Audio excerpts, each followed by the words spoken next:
साधी माणसं या मालिकेच्या आजच्या भागामध्ये आपण बघणार आहोत की इथे सगळेजण कॉम्पिटिशनसाठी जमलेले असतात आणि ते ना त्यांची प्रतियोगिता पूर्ण करणार असतात. तेवरती रिया म्हणत असते की आता आपल्या घरामध्ये कॉम्पिटिशन होणार आहे, कोण होणार बायकोपती. असं म्हटल्यानंतर इथे निरुपमा आणि सुधाकर हे सुद्धा खूप खुश होतात आणि ते सुद्धा उत्सुक असतात की काय या स्पर्धेमध्ये होणार तरी आहे. त्यावरती रिया असते की ती मजेशीर अँकरिंग करत असते आणि ती म्हणत असते की असं छान आपण मस्तपैकी करायचं आहे आणि ह्याच्यामध्ये दोघंजणं असणार आहेत, ते म्हणजे सत्या आणि पंकज दादा. असं बोलून ती सगळ्यांना टाळ्या वाजवायला सांगत असते आणि तेव्हा ना ते दोघंजणं बसलेले असतात आणि त्याच्यानंतर इथे आजी म्हणत असते की ते होणार बायकोपती, तर ह्याच्यामध्ये अजून कोणी ॲड आहे का, म्हणजेच सुधाकर आणि इथे रवीसुद्धा ॲड आहे का. असं म्हटल्यानंतर रवी म्हणतो का नाही नाही, माझं तुझ्यावर किती प्रेम आहे हे मी लग्नाच्या वेळी दाखवून दिलेलं आहे. मी एक नाही ते मी तुला 2 वेळा तुझ्या घरातून पळवून आणली आहे. म्हणजे माझं ना तुझ्यावर खूप प्रेम आहे, त्यामुळे मला या कॉम्पिटिशनची गरज नाही, असं तो म्हणत असतो. आणि त्यावरती इथे मीरा मात्र खूप जोराजोरात हसत असते. त्यावरती रिया म्हणते की बरं बरं ठीक आहे, तुम्ही दोघं नका करू, फक्त इथे सत्यदादा आणि पंकजदादा हे दोघंजणं इथे ही कॉम्पिटिशन करणार आहेत आणि ही त्यांच्यामुळेच कॉम्पिटिशन होत आहे, त्यामुळे सगळ्यांनी त्यांच्याकडे बघा. असं म्हटल्यानंतर इथे पंकज तर खूप खुश झालेला असतो. त्याला येतं काही नसतं, पण तरी पण त्याला कॉन्फिडन्स खूप जास्त असतो आणि इथे सत्या पण खूप खुश झालेला असतो. ते दोघं मिळून कॉम्पिटिशन करणार असतात. तेव्हा त्याच्यानंतर आजी वगैरे सगळेच खूप आनंदाने छान त्यांच्यासाठी टाळ्या वाजवत असतात आणि रिया असते ही छान पद्धतीने अँकरिंग करत असते, मस्तपैकी सगळ्या गोष्टी ते ॲडजस्ट करत असते. तेव्हाच इथे सत्या पण सगळं काही बोलत असतो. सत्या म्हणत असतो का बघ मी कसं ना करून दाखवतो आणि ही कॉम्पिटिशन ना मी जिंकून दाखवतो. असं म्हटल्यानंतर इथे रिया म्हणते की ठीक आहे आपण ना सगळं बघू आणि ना ती त्या दोघांना चीअरअप करत असते, ती ना ओरडत असते आणि मस्तपैकी करायला सांगत असते. आणि त्याचवेळी इथे ना दोघांची ही कॉम्पिटिशन असते ती स्टार्ट होणार असते. तेव्हा रिया सगळं त्यांना सांगत असते की तुम्हाला ना काय काय करायचं आहे आणि कसं कसं करायचं आहे. असं म्हटल्यानंतर सगळेजणं आपापल्या तयारीला लागतात आणि आपापल्या बायकोला ते करायला लागतात. तेव्हा इथे पंकजला तर मेकअपचं काही येत नसतं, पण तो करायचा प्रयत्न करतो. तेव्हा इथे देविकाला मात्र टेन्शन आलेलं असतं. देविका म्हणते की काय बाबा हा कसा मेकअप करणार आहे, काय माहिती, ह्याने नीट तर करू दे म्हणजे झालं. आणि ह्याने मेकअप करायसाठी ते मेकअपचं सामान आणलेलं असतं, पण ते मेकअपचं सामान असतं की कलर पेंटिंगचं सामान असतं हे तर पंकजलाच माहिती असतं. पण तरी पण बहुतेक त्यांनी पेंटिंगचंच आणलेलं असतं, कारण इथे देविका असते ती त्याच्या ना मेकअपचं सामान त्याला दिलेलं असतं. तेव्हा ना इथे सत्यासुद्धा छान पद्धतीने हार बनवत असतो आणि हे सगळं निरुपमा पण बघत असते. निरुपमा म्हणते की वा वा, ह्याला तर मस्त पैकी छान हारबीर जमत आहे बनवायला. आणि इकडे पंकज तर त्याच्या बायकोचा असा वेगळाच मेकअप करत असतो, त्याने कधी केलेला नसतो, पण तो काय माहिती कसा करत असतो. ते दोघं पण छान एकमेकांमध्ये रमून तो मेकअप करत असतो, तर ती मस्तपणे त्याच्याकडून मेकअप करून घेत असते. आणि तिकडे सत्यासुद्धा छान मस्तपैकी गजरा बनवत असतो, कारण त्याने गजरा बनवायचं निर्णय घेतलेला असतो. गजरा बनवणं तर तेवढं इझी असतं आणि ते ना त्याला जमतसुद्धा असतं. पण इथे पंकजला मात्र मेकअप जमेल का नाही ह्याच्यामध्ये थोडी शंका असते, कारण का पंकज कसा मेकअप करेल हे फक्त आणि फक्त पंकजलाच माहीत असतं. आणि ते सत्या मात्र छान पद्धतीने त्याचे गजरे होऊन रेडी करत असतो. त्याला ते सगळं जमत असतं आणि तो ना सगळं तयार करून ठेवणारच असतो. तेव्हाच असते रिया म्हणत असते की तुमच्या सगळ्यांचं झालं असेल तर आपण आता कॉम्पिटिशनचा निकाल लावूया.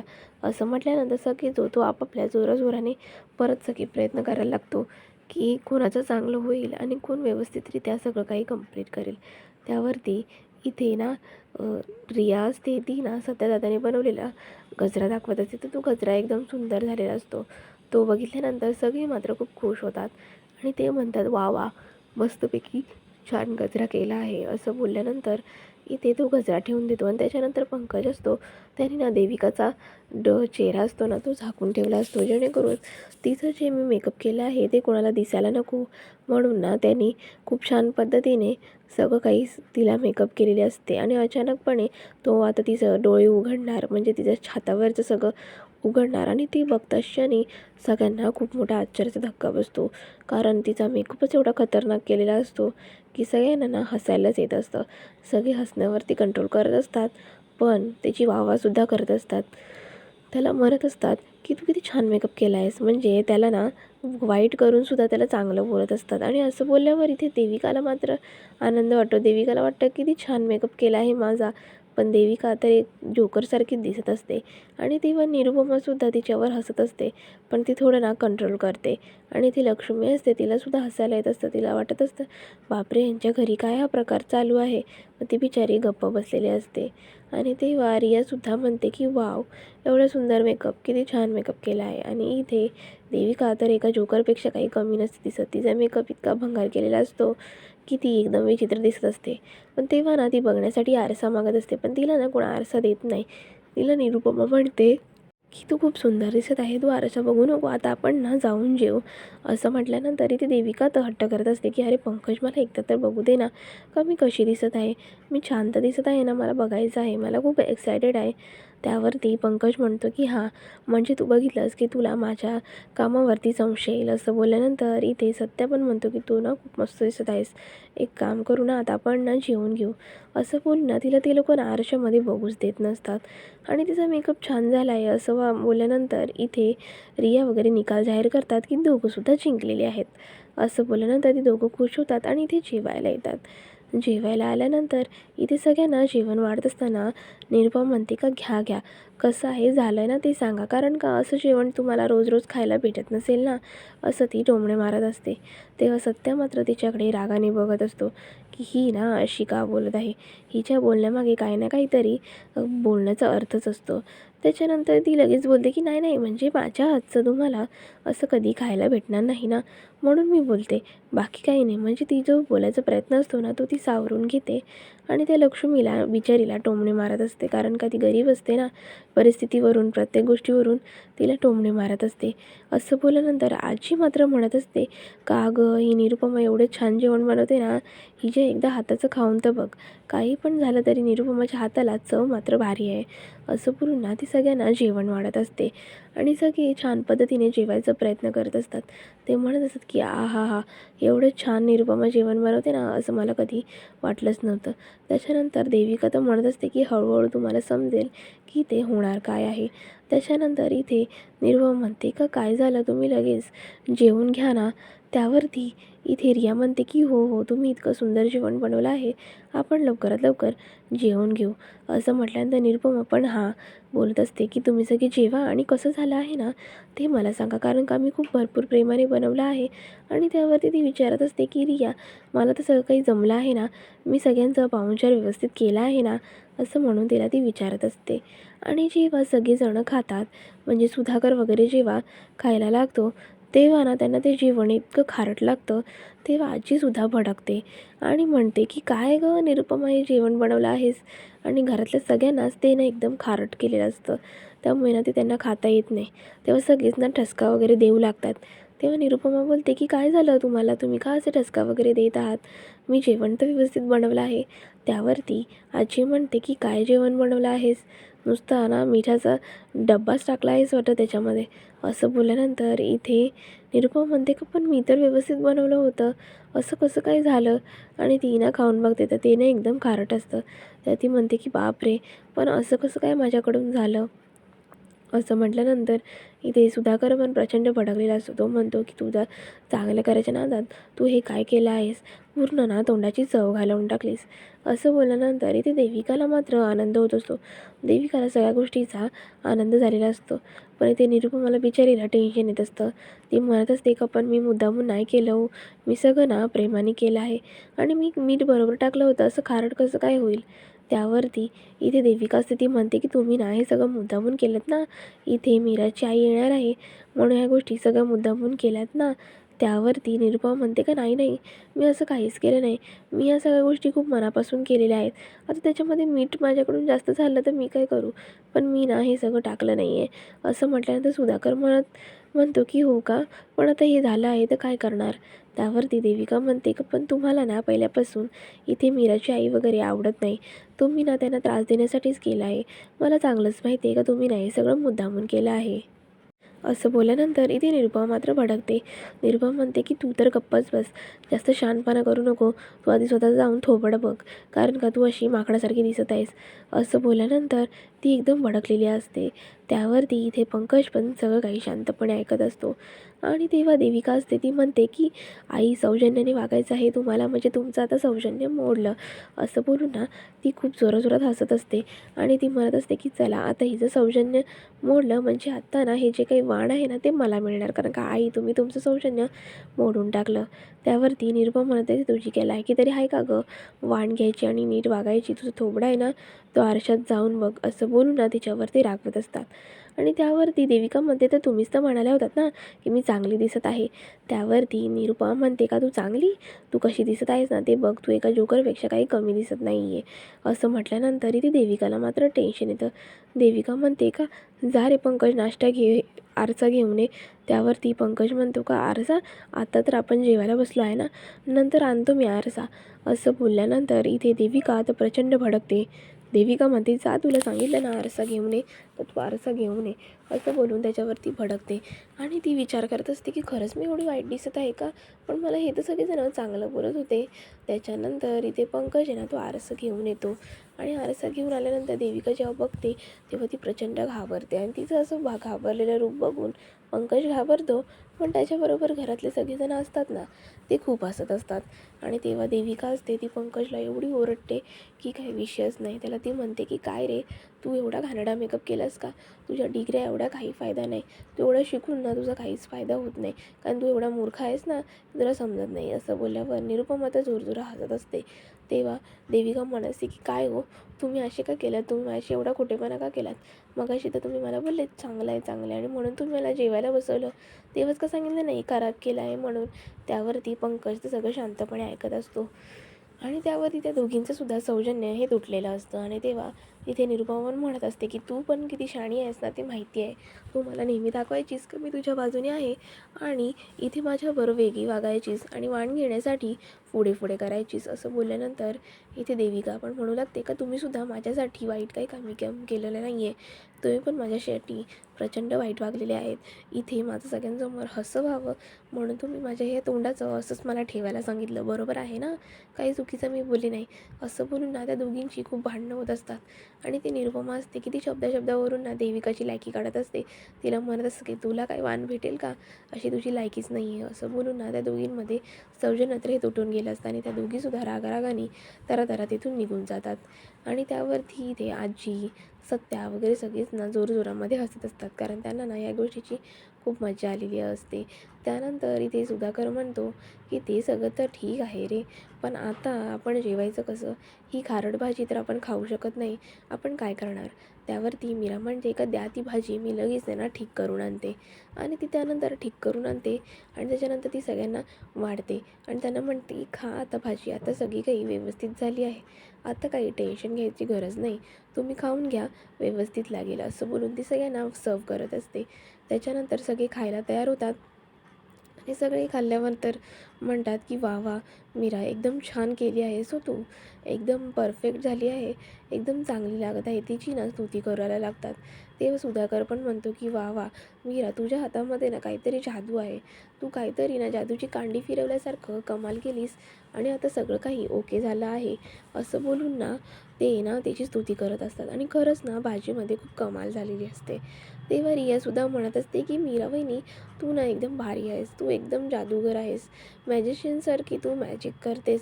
सत्यदादा, तुझी ना बायको एकदम मस्त आहे आणि एकदम भारी आहे.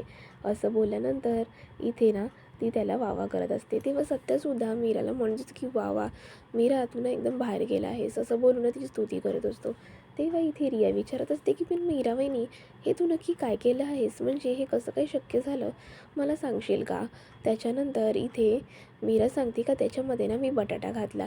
बटाटा जेव्हा उकडून घालतो ना तेव्हा ते जे मीठ असतं ना ते बटाटा शोषून घेतो आणि ना एक प्रकारची वेगळी भाजी तयार होते. हे सगळं ना मला माझ्या आईने शिकवलं आहे. असं बोलल्यावर ना तिची आई बिचारी मनाच्या मनात हसत असते. तिची आई मनाने आणि वागणुकीने प्रत्येक गोष्टीने खूप साधी असते. तिला ना खूप प्रेम असतं आणि ती खूप जिव्हाळ्याची सुद्धा असते. तिने तिच्या मुलांवरती चांगले संस्कार केले असतात. गरिबीत वाढली म्हणून काय झालं, पण संस्कार मात्र चांगले केलेले असतात. आणि त्यानंतर इथे रवीसुद्धा खूप खुश होता आणि तो पण म्हणतो की वा वा मस्त झाली आहे भाजी, मस्तच.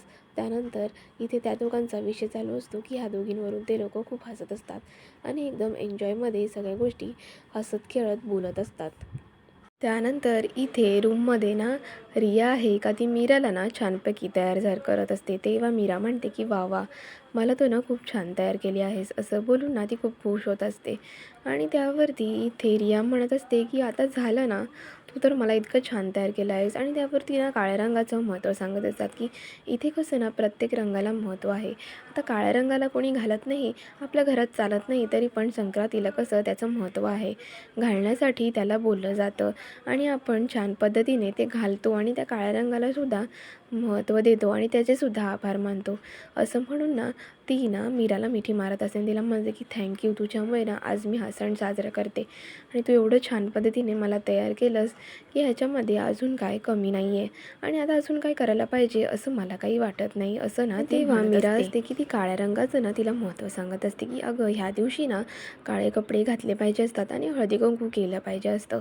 त्यावरती मीरा म्हणते की तू ना पटापटा आवर, नाहीतर ना तुला बाहेर बायका आल्यात ना तर तुझ्यावरती हसतील. असं बोलल्यानंतर इथे रिया बोलते का नाही नाही, मी ना पटकन तयार होती, त्या अशा कशा बरं माझ्यावर हसतील. तेव्हा रिया म्हणते का नाही नाही, असे कसे ते माझ्यावर हसतील, तू मला इतकं छान रेडी तर केलं आहेस, ते सुद्धा वेळेमध्ये तयार केलं आहेस. असं म्हटल्यानंतर मीरा म्हणते की हो, पण अजून ह्याच्यामध्ये बऱ्याच गोष्टी आहेत ज्या बाकी आहेत आणि त्यांना आपल्याला करायच्याच आहेत. असं म्हटल्यानंतर इथे रिया म्हणत असते की कोणत्या वेगळ्या गोष्टी अजून, तू एवढं सुंदर तर मला छान तयार केलं आहेस, अजून ह्याच्यामध्ये बाकी काय आहे, एवढं छान नटवलं आहेस, एवढं तर मला कोणीच नटवलं नसतं आणि इतकं सुंदर, मला तर ही साडी आणि हा मेकअप हा खूप आवडला आहे. तू ना ग्रेट आहेस वहिनी, तू माझ्या प्रत्येक प्रॉब्लेम्समध्ये मला सोल्युशन देतेस, खरंच तू खूप छान आहेस. आणि असं बोलून ना ती तिचं वाह करत असते आणि तिची ना थँक्यूसुद्धा बोलत असते. तिला म्हणत असते तू आहेस म्हणून ना मी आज सगळं काही करू शकले आहे. त्यावरती इथे मीरा म्हणत असते की हो गं, त्या सगळ्या गोष्टी आहेत, पण आता ना लवकर जायला लागेल, कारण का तुझं पहिलं हळदी कुंकू आहे ना, तर तुझ्या ना सगळ्या बायका वाट बघत असतील. असं म्हटल्यानंतर इथे रिया असते, ती म्हणत असते की हो हो, मस्तपैकी ना छान आपण सेलिब्रेट करू, आज माझी पहिली संक्रांत आहे, ती फक्त आणि फक्त तुझ्यामुळे स्पेशल झाली आहे. त्यावरती इथे मीरा म्हणत असते की हो, पण आता ना त्याच्यामध्ये हलव्याचे दागिने घालणं बाकी आहे. असं म्हटल्यानंतर रिया म्हणते हो रे, हलव्याचे दागिन्याचं तर मी विसरले, आपण आता हे हलव्याचे दागिने घालायचे आहेत, ते आजच्या दिवशी स्पेशल आहेत ना, तर चला आपण हलव्याचे दागिने घालू. त्याच्यानंतर ती म्हणते पण हलव्याचे दागिने कसे होणार, मी तर देविकाला सांगितले होते हलव्याचे दागिने करायला, आता तिने तर केले असतील का नाही काय माहिती. असं बोलून ना ती देविकाला ना हाक मारत असते आणि ना त्याच्यानंतर इथे ते जोरजोराने हाक मारत असतात की देविका देविका इकडे ये लवकर, ना आमची कामं आहेत. असं बोलून ना तिथे देविका येते आणि तेव्हा ना रिया असते, ती देविकाला विचारते की काय गं, तू माझ्यासाठी दागिने बनवले होतीस ना हलव्याचे, ते बनवलेस का. त्याच्यानंतर इथे देविका म्हणते की ह्या सगळ्या गडबडीमध्ये ना माझ्याकडून दागिने बनवले झालेच नाही, मी ना बनवलेच नाही. असं बोलल्यानंतर ती ना सांगत असते का मला काही करता आले नाही. पण इथे मीराला मात्र काही वाटत नसतं, कारण का तिच्याकडे ऑलरेडी असतात. फक्त ना तिला थोडंसं टेन्शन आलेलं असतं की आता काय करता येईल, कारण का तिला जे सत्याने दागिने आणले असतात ते तिच्यासाठी असतात. पण काय करणार, आता ती वेळच तशी आलेली असते ना, त्यात आपण काही करू शकत नाही.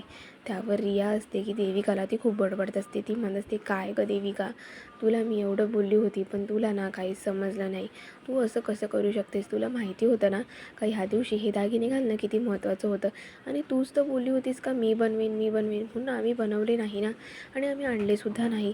तर तुला काय गरज होती गं असं सगळं बोलायची, तू बोललीस म्हणून आम्ही तुझ्यावर विश्वास ठेवला आणि या सगळ्या गोष्टी आम्ही आणल्या नाहीत आणि आम्ही केल्या नाहीत. काय यार, तू सगळं ना स्पॉईल केलं. आणि तेव्हा मीरा मात्र सगळं शांतपणे ऐकत असते. मीरा म्हणते का थांबा थांबा, आपण ना ह्याच्यावरती काहीतरी प्लॅन काढू, उगाच ना मोठ्याने ओरडायची किंवा भांडण करायची काही गरज नाही, काहीतरी होईल आणि सगळं काही नीट होईल. आणि रिया, मी तुझी संक्रांत आहे ना ती वाया घालून देणार नाही.